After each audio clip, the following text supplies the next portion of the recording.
दर्पणायते गुरु मेरे ऋषिवर है गुरु भगवान। गुरुवर के चरणों में मिले चारों धाम। गुरुवर के चरणों में मिले चारों धाम।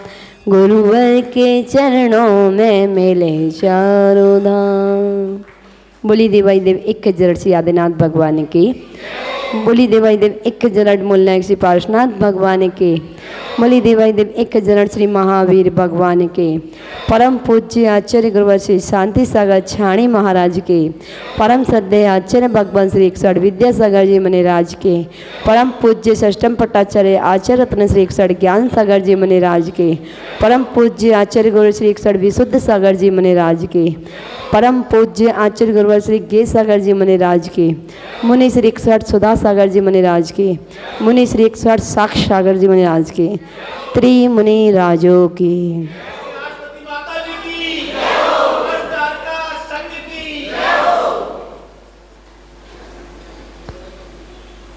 धर्म स्नेही बंधु, चलते हैं प्रभु भक्ति की ओर, गुरु भक्ति की ओर। जिसके जीवन में गुरु नहीं उसका जीवन सुरू नहीं। अपने जीवन में गुरु जरूर बनाने चाहिए। और गुरु का दर्जा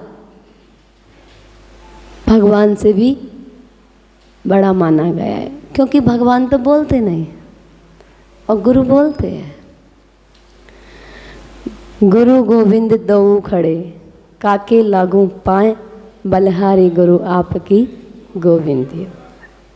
हे गुरुदेव, अगर आत्मा से परमात्मा बनने का रास्ता मार्ग कोई दिखाता है तो वो गुरुदेव आप हैं। जिसे एक बालक को माँ भगवान का रूप होती है और जब वे बालक बड़ा हो जाता है तो गुरु भगवान का रूप होते हैं। और वही ही आत्मा से परमात्मा बनाने का मार्ग दिखलाते हैं, वही भक्त से भगवान बनाते हैं और वे ही कंकड़ से शंकर बनाते हैं, वे ही जीरो से हीरो बनाते हैं। और आप लोग तो 2 महीने से श्री पुरुषोत्तम राम जी की कथा सुन रहे हैं। कर्म का उदय सबके जीवन में आता है। ऐसा कोई जीव नहीं है जिसके जीवन में कर्म का उदय नहीं आता। कर्म के खेल कैसे हैं कि दुनिया को बताएंगे। पड़ी हम पर विपत भारी के प्रभु जी को सुनाएंगे। अवध का राज मिलना था, तिलक श्री राम के होता। अयोध्या रो पड़ी सारी, सुना था बन को जाना है। जनक की लाडली बेटी अवध का मिल गया वैभव। नहीं मालूम सीता को कर्म क्या दिन दिखाएंगे।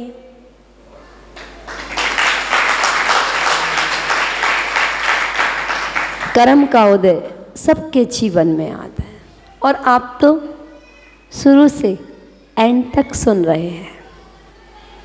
मुख कर्म का उदय एक पल के लिए जब सीता हरण हुआ तो उस पल श्री रामचंद्र जी, पुरुषोत्तम रामचंद्र जी कितने आकुल व्याकुल थे। पेड़ पौधों से पूछ रहे, पशु पक्षी से पूछ रहे, मेरी सीता को किसी ने देखा? मेरी सीता को किसी ने देखा और दूसरे ही पल कर्म का उदय आता है तो कहते हैं सारथी जाओ और ऐसे भयानक जंगल में छोड़ करके आना जहाँ कोई पशु पक्षी भी दिखाई ना दे। एक पल आकुल व्याकुल और दूसरे पल त्याग पद कर्म का उदय। ये कर्मों की विचित्र लीला। और हमसे कोई जरा सा कुछ कह देता है तो हम कोर्ट कचहरी तक पहुंच जाते हैं।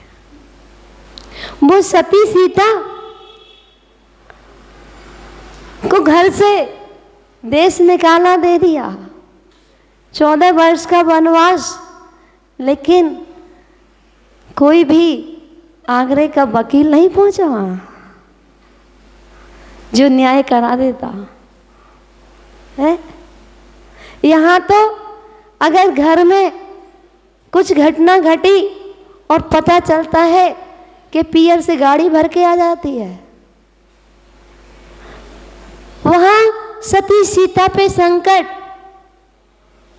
वनवास, और राजा जनक को कुछ भी पता नहीं कर्म का।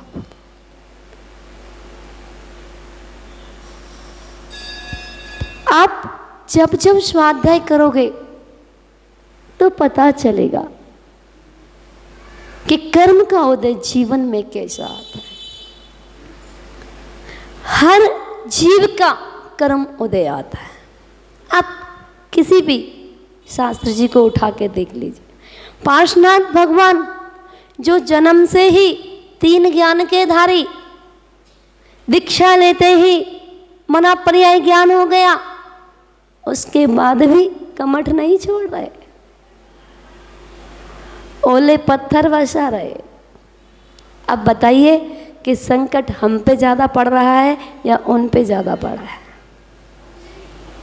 और हम अपने शब्दों को लेकर के गठान बांध लेते हैं। जो गुरुदेव 2 महीने से श्री पुरुषोत्तम राम चरित्र सुना रहे हैं, आपको श्री राम कथा सुना रहे हैं, अगर हम आपसे पूछें कि गुरुदेव ने क्या क्या सुनाया आपको, तो आप कहेंगे माता जी पता नहीं, पर कथा तो बहुत अच्छी चल रही है, जबरदस्त चल रही है, पर महाराज जी जाने।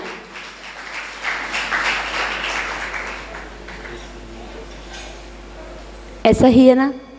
क्या मुझे आप पूरी कहानी बता देंगे?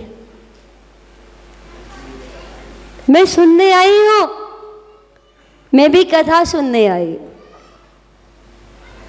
लेकिन आपसे पूछा जाए कि गुरुदेव 2 महीने से क्या बोल रहे हैं, क्या सुना रहे हैं, तो क्या आप मुझे बता सकते हैं? नहीं। आप क्या बता सकते हैं वो मैं बता दूं क्या? बता दें क्या? आप क्या बता सकते हैं? आपकी जिस दिन शादी हुई थी, आपकी सासू माँ ने दरवाजे पे क्या बोला था वो आज भी याद है। आपकी जिठानी ने 4 दिन बाद क्या टॉन्टिंग की थी, क्या शब्द बोले थे, वो आज भी 20 साल तक आप ढो कर के चल रहे हो, पर गुरु वचनों को आप दिल में नहीं उतार रहे हो।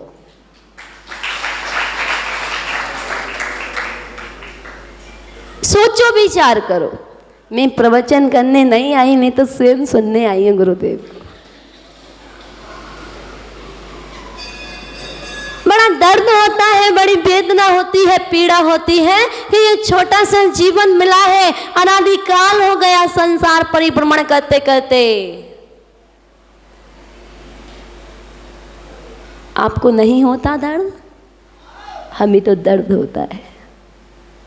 हमें दर्द होता है, इसलिए हमें किसी की बात का बुरा नहीं लगता है। आप कुछ भी कह के देख लीजिए, आप आजमा के देख लीजिए। आप अच्छा कहेंगे तो भी स्वीकार है, और आप शब्द कहेंगे तो भी स्वीकार है, क्योंकि हम पर कोई फर्क नहीं पड़ता। जीवन छोटा सा है, ना जाने कब जिंदगी की शाम हो जाए। अनादिकाल हो गया संसार परिभ्रमण करते करते, अब तो गुरु वचनों पर ध्यान देना है। आपके शब्द जीवन में लग गए हमारे, आपके शब्द अगर हमारे जीवन में लग गए तो संसार बढ़ जाएगा, और गुरुदेव के शब्द हमारे जीवन में लग गए तो संसार से मुक्त हो जाएंगे।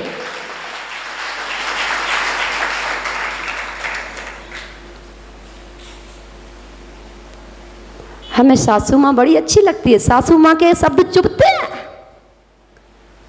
देवरानी जेठानी के शब्द चुभते हैं। कभी गुरु के शब्द नहीं चुभे तुमको, कभी माता जी के शब्द नहीं चुभे। 2 महीने हो गए बोलते बोलते, हम चाहते हैं कि तुम लोगों को चुभे हमारे शब्द, और तुम्हारे ये भेष चेंज हो जाए, पीची का मंडल तुम्हारे हाथ में आ जाए, ऐसे शब्द चुभना चाहिए।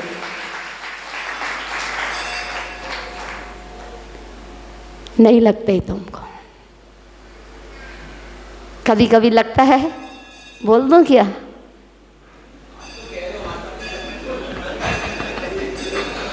अपने मन की कहना है क्या? कभी कभी लगता है कि चिकने घड़े हैं, चिकने घड़े हैं हम, जितना भी पानी डालोगे नीचे। सोचो,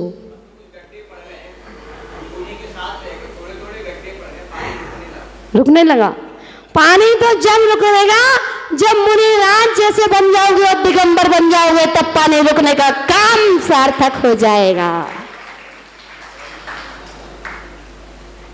गुरुदेव भी गुरुदेव के शरण में जाते थे, गुरुदेव भी अपने गुरु चरणों में जाते थे।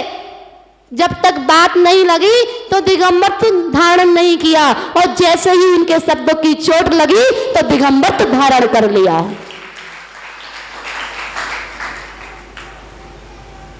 प्रवचन जीवन में उतार लिए।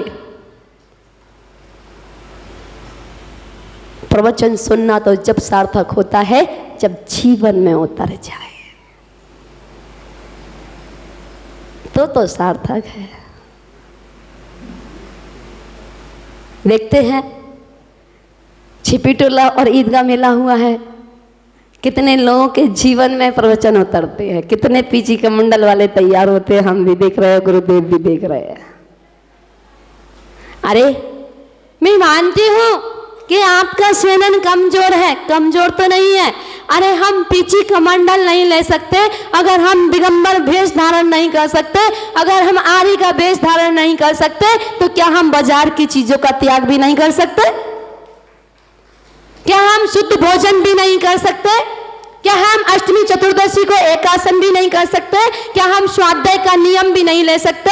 क्या हम अभिषेक शांति धारा करने का नियम भी नहीं ले सकते? प्रवचन जीवन में उतर जाएंगे तो आपका जीवन अपने आप परिवर्तित हो जाएगा। जिस दिन आपके जीवन में गुरुदेव की, वह पुरुषोत्तम रामचंद्र जी की राम कथा आपके जीवन में उतर जाएगी, उस दिन तुम्हारे अंदर से क्रोध विदा ले जाएगा। समझ लेना, आज हमने प्रवचन सुन लिया।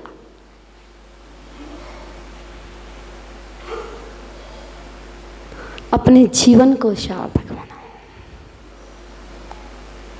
विशुद्धि बढ़ाओ। गुरुदेव से पूछो, हे पूज्य गुरुदेव, आपके जीवन में ऐसा कौन सा शब्द लग गया गुरु का जो आपने परिवार का ही त्याग कर दिया? ऐसा कौन सा शब्द लग गया जो आपने सारे सुखों को ही त्याग दिया? बस गुरुदेव में, हम में और आप में इतना अंतर है, आपको सांसारिक वस्तु में सुख दिखाई देता है और हमें साधना में सुख दिखाई देता है। इतना ही तो अंतर है। अगर सच्चे मन से, श्रद्धा से, आस्था से और विश्वास के साथ आपने श्री रामचरित्र कथा सुन ली, तो सच मान लेना आपके जीवन में अतिशय होना प्रकट शुरू हो। और वो क्या अतिशय होगा? तुम्हारी कसाई मंद पड़ जाए।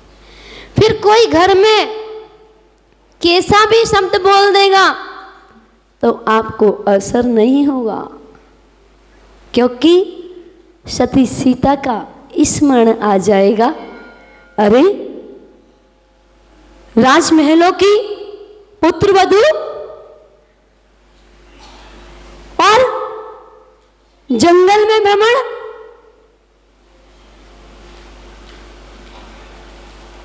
विचार करोगे कहाँ राज तिलक, कहाँ वनवास, पल भर में कुछ भी हो सकता है। जब पल भर में कुछ भी हो सकता है, जब राज तिलक का वनवास मिल सकता है, तो दौरानी जिठानी में भी हिस्सा कम ज्यादा हो सकता है।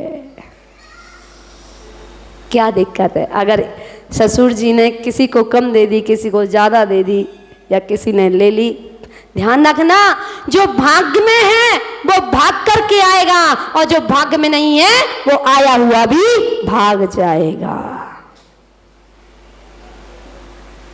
संतोषी महासुखी, जिसके जीवन में संतोष गुण है, संतुष्टि है, वह हमेशा खुश। सती सीता जी के जीवन में संतोष गुण था।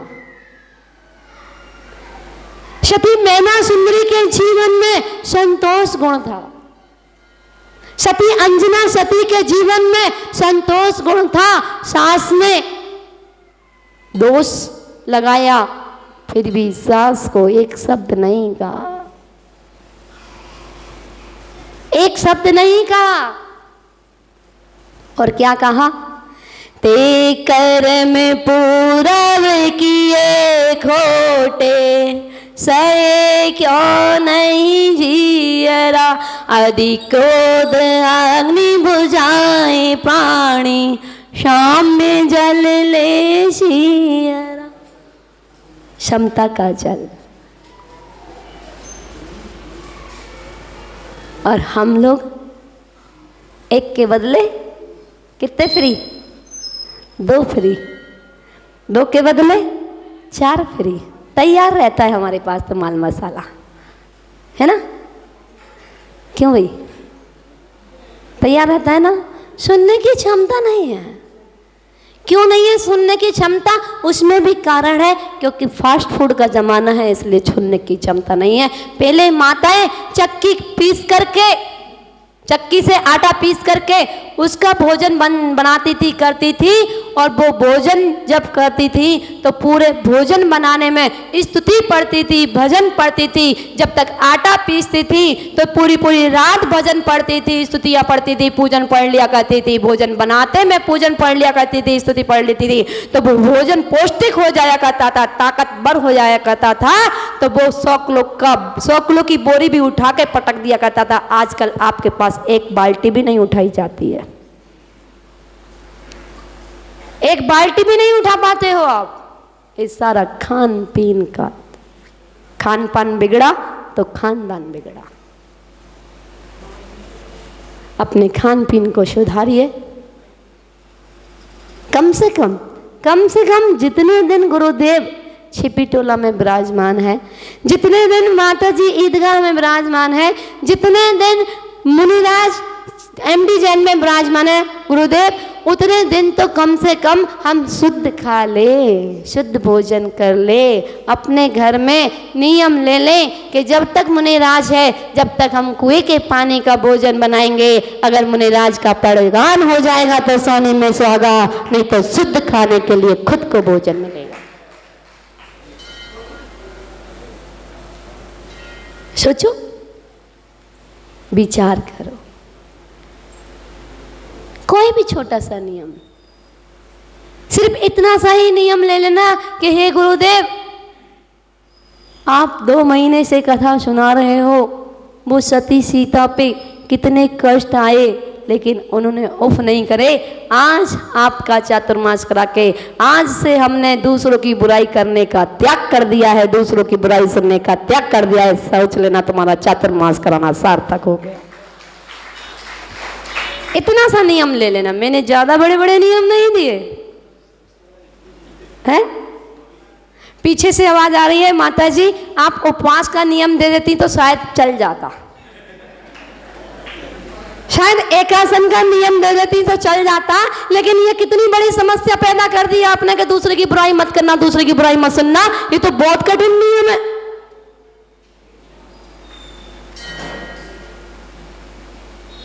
सोचो विचार करो, सोचो विचार करो। यह जीवन मिला है, जैन कुल मिला है, सच्चे देव शास्त्र गुरु का सानिध्य मिला है। ना जाने कब जिंदगी की शाम हो जाए, इससे पहले संभल ले तो ज़्यादा अच्छा। वो आचार्य कुंद कुंद माँ, आचार्य कुंद कुंद स्वामी की, आचार्य कुंद कुंद स्वामी जी की माँ उनको लोरियां सुनाती थी। क्या सुनाती थी? आचार्य भगवान कुंद कुंद स्वामी जी की माँ बचपन में लोरियां सुनाती थी। शुद्ध बुद्ध निरंजन से, हे बेटा तू शुद्ध है, तू बुद्ध है, तू निरंजन है। ऐसी लोरियां सुनाती थी। वो लोरी सुनने बालक भी, लोरी सुनने वाला बालक आचार्य कुंद कुंद स्वामी के रूप में प्रकट हुए। और आजकल की माताएं लोरियां सुनाती है, जॉनी जॉनी यस पापा है। हमारी माताएं भी लोरियां सुनाती हैं। क्या आपने कभी सुनाई उन्हें धार्मिक लोरी? तुम तो उन बच्चों के पीछे परिक्रमा लगाती हो और मोटू पतलू दिखलाती हो और तब उनके मुंह में एक ग्रास डालती हो। क्या हो गया है?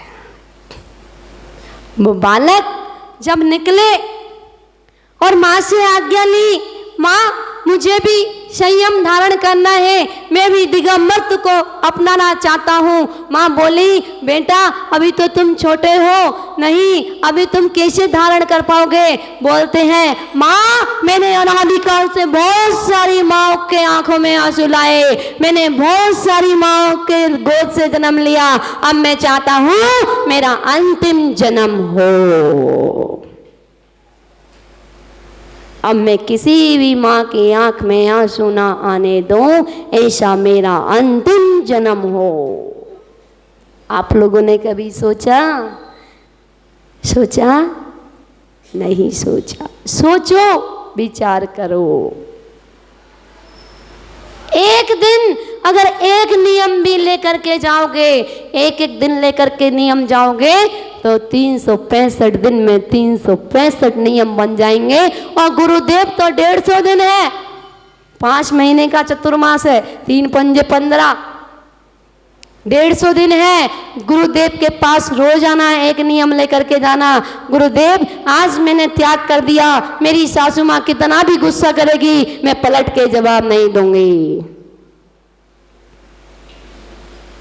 गुरुदेव आज मेरा नियम है, मेरी बहू बिना नमक का भी भोजन बना देगी, तब भी मैं उससे नहीं कहूंगी कि बेटा तूने नमक नहीं डाला।